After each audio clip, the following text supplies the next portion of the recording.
Biden's biggest battle in 2024 is to keep the blue wall intact. President Biden's plea to rebuild the forgotten middle class has put him on one side of the debate that has divided the Democratic Party. Is the road to victory to America's white workers? In a country with changing dynamics, can minorities, young people and single women vote to elect a president? Wherever this question lands, the Democratic Party's roadmap to victory hinges on rebuilding the blue walls of his three industrialized states, Wisconsin, Michigan, and Pennsylvania. Together, they handed over the presidency to Donald Trump and then barely to Biden. The outcome of the 2024 election will depend on whether the Democrats gain more influence in this working-class constituency. Biden said the way to win voters without a college degree is to achieve tangible economic benefits that improve their lives and livelihoods, rather than getting them caught up in cultural issues. I'm betting the visible benefits are what people like Joe Biden do, said Jack Pitney, a professor of political science at Claremont McKenna College. It's an old-fashioned liberal lunch bucket, and marginalized groups aren't the only people to benefit. All use roads and bridges.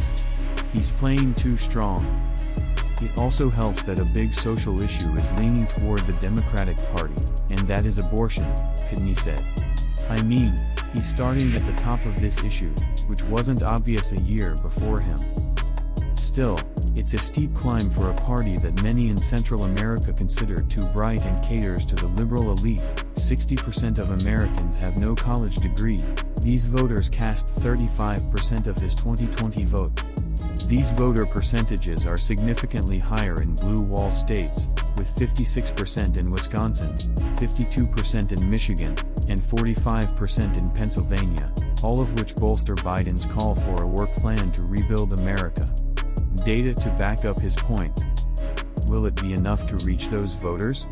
There is ample evidence that cultural affinity with one or the other political party influences voting behavior. Success for the cultural left on issues of crime, immigration, policing, free speech and race and gender is an electoral liability for the party, writes Roy Teixeira, a political scientist with a right-leaning think tank. The idea that Democrats can turn up the volume on economic issues and ignore socio-cultural issues when they are out of the mainstream is absurd. Biden will have to scale a wall of skepticism among working-class voters, but that doesn't mean the effort is ill-conceived, says Bill Galston, a senior fellow in the Governance Studies program at the Brookings Institution. His State of the Union speech sent a clear signal that he is putting working-class economics on the front burner without confronting or emphasizing the progress that's been made on cultural issues.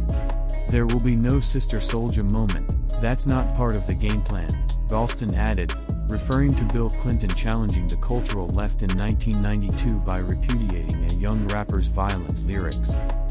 Biden isn't looking to pick a fight with the Democratic left to prove his bona fides with the mainstream.